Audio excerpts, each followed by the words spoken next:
So 2019 is officially over and we are finally into 2020, and I have got to say the year ahead looks amazing in terms of gaming. 2020 is going to break the bank. My purse is going to be empty all the time because there are so many games coming out this year that I am really looking forward to.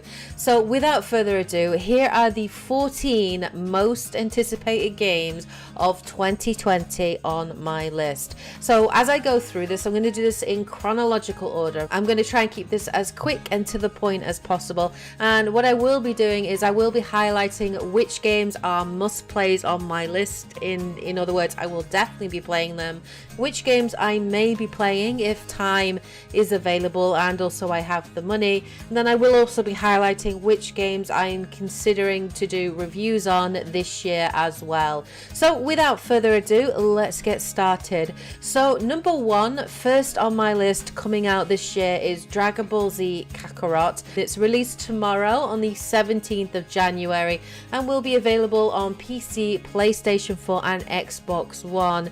This game looks really interesting. I am not a huge sort of fan on Dragon Ball. I'm not massively knowledgeable on the anime. In fact, I haven't really watched much of it. I know of Dragon Ball, but I'm actually really interested in playing this game.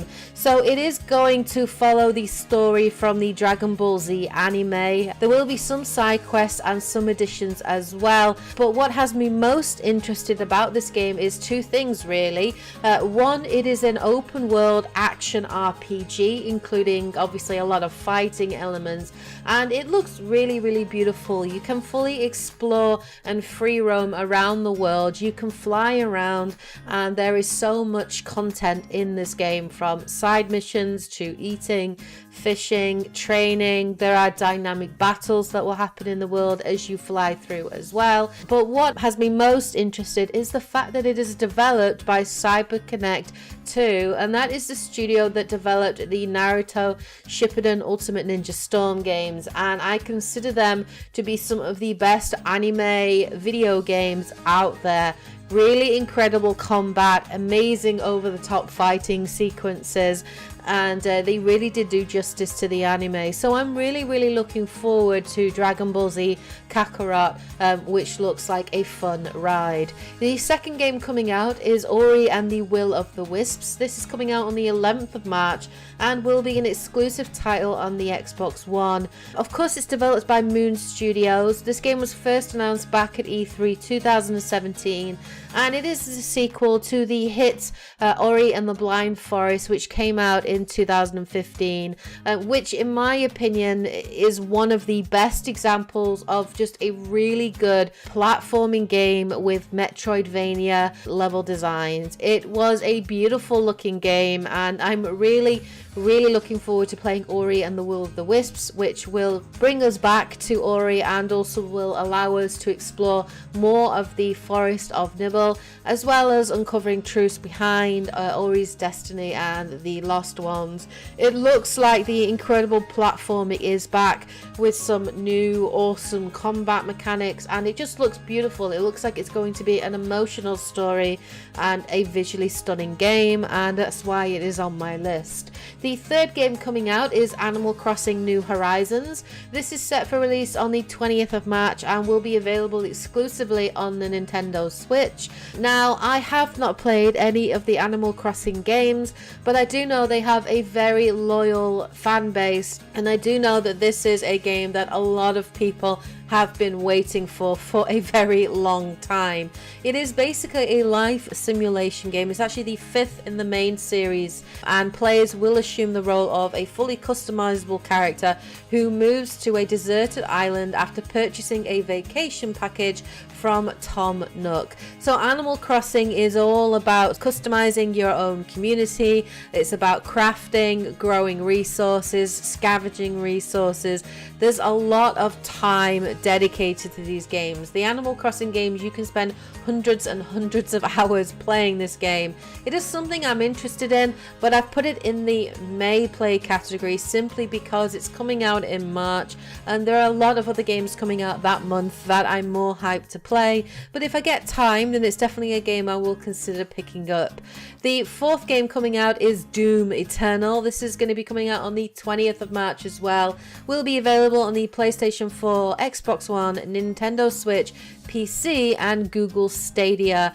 This game looks absolutely amazing. Of course, it's an intense first-person action game developed by ID Software, and it is a direct sequel to 2016's Doom, which was an incredible remake of the Doom series and an incredible game. The new game, Doom Eternal, is actually set after the events of that game, and we return to Earth, which has been overrun by the demonic forces of hell, and the Doomslayer is back in all his visceral glory to save the human race and kick some ass and destroy some demons along the way.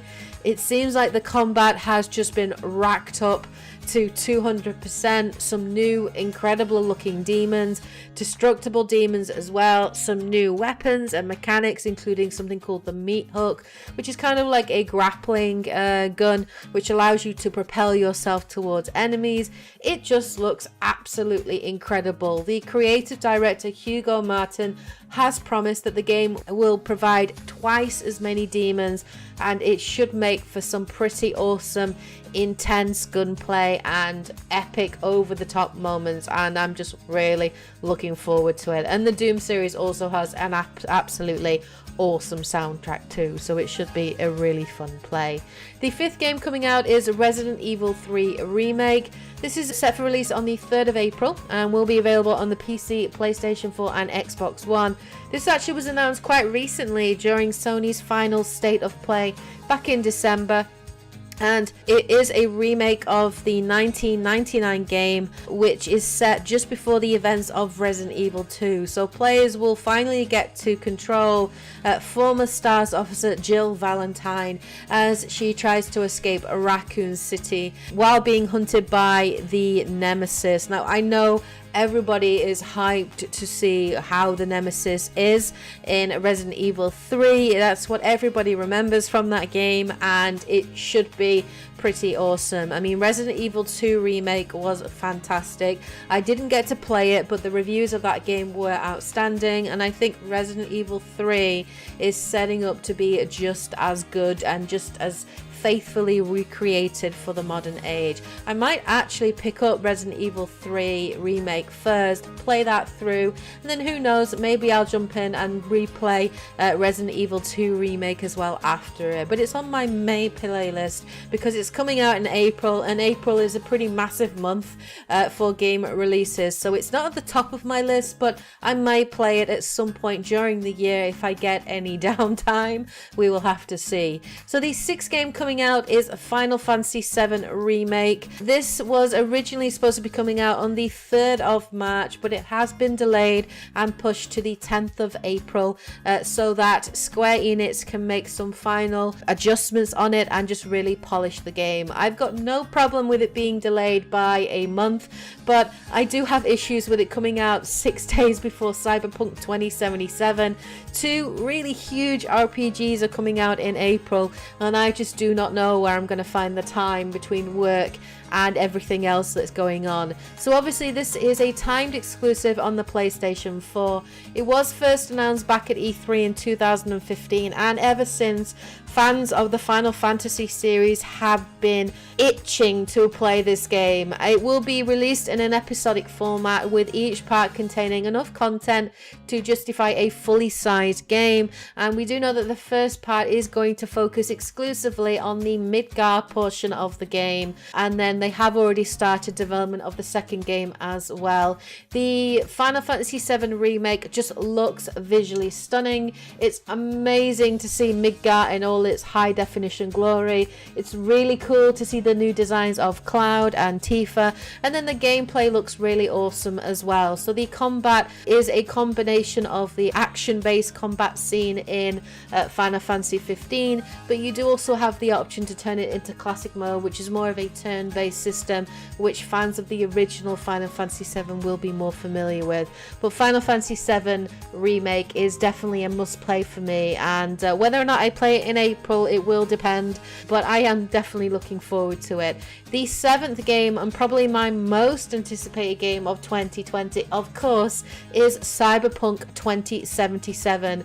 Set release on the 16th of April. It will be available on the PC, PS4 and Xbox One, and it is by one of my all-time favorite studios, which is CD Projekt Red.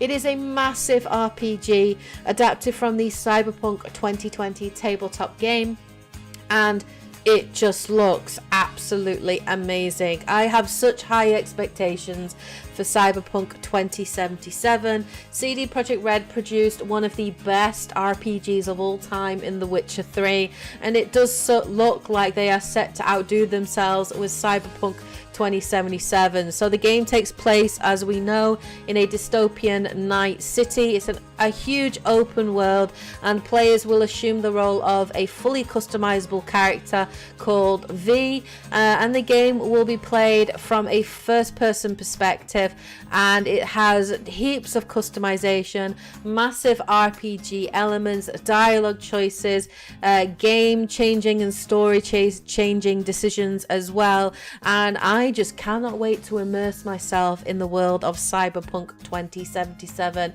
I am super hyped for it. And then to add the cherry onto the cake, we also have Keanu Reeves starring as Johnny Silverhand, which is just awesome. So I will definitely be doing a let's play for this game without a doubt, and I most definitely will be live streaming some of it as well, and I just can't wait to pick it up. I want it to be April already. So the 8th game coming out is The Last of Us Part 2. This will be available on the 29th of May, and of course it's a PlayStation 4 exclusive. But this of course is developed by Naughty Dog. It is a sequel to The Last of Us, which for me I consider to be one of the best games of last generation, and is actually set 5 years after the events of that game. In The Last of Us Part 2, players control an older Ellie. She is 19 apparently in this game, and she's sort of living with survivors of the apocalypse. It starts out, you know, kind of happy, and she's at peace, and her and Joel are at peace, but then, you know, as always, things go wrong, and Ellie gets into conflict with a mysterious cult in this post-apocalyptic setting, and pretty much for the rest of the game it's a kind of a revenge story. It's much darker and more sinister, and it just looks awesome. It looks like Naughty Dog have taken what was great in The Last of Us and just really perfected on it, from, you know, Ellie's maneuverability to combat to the cinematography. It just looks amazing, and Naughty Dog are fantastic at telling really emotional stories, and I just cannot wait to see how Ellie and Joel's story progresses and ultimately concludes in The Last of Us Part 2. So it's definitely a must-play title on my list this year. The 9th game coming out is Vampire: The Masquerade Bloodlines 2. Now this is not a game that was on my radar, but having done research on this game, I've got to say I'm actually really looking forward to it. It's coming out in the first quarter of 2020. It will be available on the PlayStation 4, PC and Xbox One. And it's developed by Hardsuit Labs and published by Paradox Interactive. It just sounds really, really interesting. It's an action RPG, and it is a direct sequel to the 2004 video game Vampire: The Masquerade Bloodlines. Now, this game has such a loyal fan base, and it's kind of considered to be a niche game, but it just sounds really interesting. The story follows a human in the 21st century Seattle who is killed and revived by a thin blood vampire. You start off as kind of a weakened vampire, and as you progress through the game and level up, you will have to make certain key choices and key decisions. So you'll choose to side with particular clans and develop your character in particular ways. This is a full RPG, so it will have dialogue choices, it will have choices that you make in the story which progress the storyline, and it just sounds incredible. The game depicts a world in which vampires, werewolves, demons and other creatures shape human history. So vampires are bound by a code to maintain their secrecy and avoid any unnecessary killing. The world and the lore sounds really interesting. In fact, it's that interesting that I'm going to be doing a what do we know so far video based on this game, just to give you guys a little bit more information about it in case it's something that you're interested to pick up. The 10th game coming out is Dying Light 2. This is going to be released in spring 2020, available on the PC, PlayStation 4 and Xbox One. It's a survival horror action RPG developed by Techland, and it is a direct sequel to Dying Light. It's actually set 15 years after the first game, starring a brand new protagonist called Aidan Caldwell. But Dying Light was well known for its parkour, its incredible parkour, and its really awesome sort of zombie setting. So zombies were weakened in the daylight, and then at night time they became more aggressive and more deadly. It looks like it's just ramping things up even more and perfecting on things, but it's then also introducing kind of RPG elements as well, in that you can make alliances with certain factions, and the decisions that you make will have far-reaching consequences in terms of the world that you're in. So if you choose to side with a particular faction, that will actually have an impact on the story, and it will change the state of the game's world, which sounds really cool. And yeah, Dying Light 2 looks really good. The 11th game I'm looking forward to is Ghost of Tsushima. This is coming out in summer 2020. It is a must-play game for me, absolutely. Action, adventure and stealth game developed by Sucker Punch Productions. This is the team behind the Infamous series, and it just looks incredible. It offers a beautiful open world set in feudal Japan, where players get to take on the role as one of the last samurai called Jin Sakai, and it's set on the beautiful looking Tsushima island during the first Mongol invasion of Japan in the 13th century. It looks incredible. The world is visually stunning. The cinematography looks amazing. And then it will have some really awesome, really intricate combat in terms of the samurai combat 1v1 duels, but some really cool stealth elements too, a la Tenchu as well. So it just looks, you know, really awesome. The idea is you become the ghost as you're trying to hunt down the Mongol forces and reclaim Japan's independence and freedom from these invaders, and it just looks so incredible. The 12th game I'm looking forward to is Marvel Avengers. This has been delayed and pushed back to the 4th of September. Will be available on the PlayStation 4, Xbox One, PC and Stadia, and of course it's developed by Crystal Dynamics, published by Square Enix. I know a lot of people have been a little bit unsure and a little bit hesitant, but for me personally, I'm a big fan of Crystal Dynamics, and I really enjoyed what they did with their reboot of the Tomb Raider series. I think they did an excellent job, and I'm looking forward to seeing what they do with Marvel's Avengers. I know there's been some criticism for the character designs of some of the Avengers. I personally don't have any massive problems with them, but I do know that they've delayed the game by about 4 months so that they can improve it and tweak on it, and I think that generally is a good thing. It will have a completely single player experience, and as you play through the story you will jump from Avenger to Avenger, so you'll get to play as all the really big Avengers, so Captain America, Thor, Hulk, Black Widow, and they all handle very differently, which is really cool. We do know that there's a multiplayer element to it as well, and I'm interested to hear more about that. And there will be multiplayer missions that you can tackle with up to 4 friends, where you can fully customize and upgrade your character's abilities and costumes. So it'll be interesting to see how that interweaves with a single player story. But I'm interested in Marvel Avengers, and I'm a huge fan of Marvel and DC. I'm a big comic book fan, so I'm looking forward to seeing the story that they tell and just how the gameplay plays, and I'm really looking forward to it. The 13th game coming out is Halo Infinite.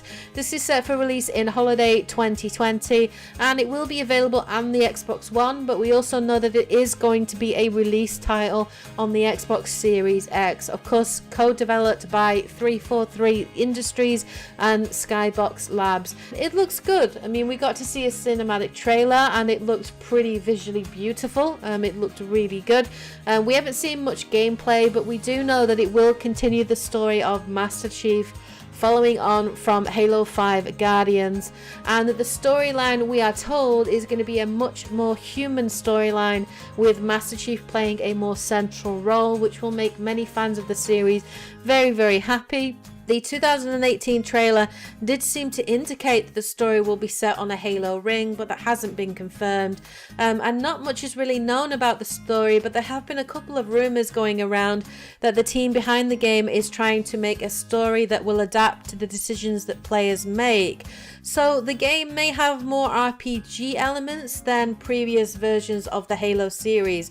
If that is the way that they go, that's really, really interesting. We do know there is going to be some kind of beta where you can get hands-on with the game early on, so I will be definitely looking at checking that out. But this is definitely a must play. I probably will be picking it up on the Xbox One most likely, and we'll have to sort of see which console I decide to go with next generation. At the moment I am leaning more towards the PlayStation 5 just because they have the better exclusives, but we'll see what's announced this year. And then finally we have Watch Dogs Legion, which is coming out at some point in 2020. Will be available on the PlayStation 4, PC, Xbox One and Stadia, developed of course by Ubisoft Toronto. Now the game has been delayed. It was originally supposed to be coming out I think in March, but then it got delayed and pushed back after the shocking release of Ghost Recon Breakpoint, which was just disaster for Ubisoft. So I'm glad to see that they're taking their time with the game to really polish it, but it sounds really, really interesting. It's set in a fictional representation of London, which is taken over by kind of an authoritarian regime controlled by Albion, which is a private security company that acts as the city's law enforcement and uses advanced surveillance systems to subjugate the citizens of the UK. You play as kind of a revolutionary and a London branch of the hacker group DedSec that's trying to combat the authoritarian control. What's really interesting about Watch Dogs Legion though is it sounds incredibly ambitious. So rather than having one main protagonist that you follow throughout the story, you can actually play as anyone in the world. So any NPC character can be recruited to your cause, and they will all have their own backgrounds, their own skills and their own classes, and it just sounds really ambitious and really, really cool. And what's really interesting is because of that, every single person's playthrough of Watch Dogs Legion is going to be unique depending on which characters you choose to recruit, and I think that's really awesome. Watch Dogs Legion looks ambitious and different, and I like to see Ubisoft going in a new direction and trying something new, because I think with a lot of their games they do really play it safe. So it's interesting to see them really push the boundaries in Watch Dogs Legion, and I'm definitely looking forward to playing it, and it definitely is a must play on my list this year. So there you have it. There are my top 14 games of my most anticipated games of 2020. Let me know what you guys think in the comment section below. Which games are you looking forward to? Are there any games on this list that I've missed that you would have included? Please let me know in the comment section below. Share your thoughts. I'll be really interested to hear what games you're definitely planning to buy this year. Anyway, hope you guys found this video interesting. If you did, please hit the like button, please comment, please subscribe for more, and if you'd like to join and show more support to the channel, you can do so by joining and becoming a member of the channel, or dropping across onto Patreon and donating to the channel in that way. But any support you can give is massively appreciated. Anyway, hope you guys have a great week, take care, and as always, happy gaming. Bye guys.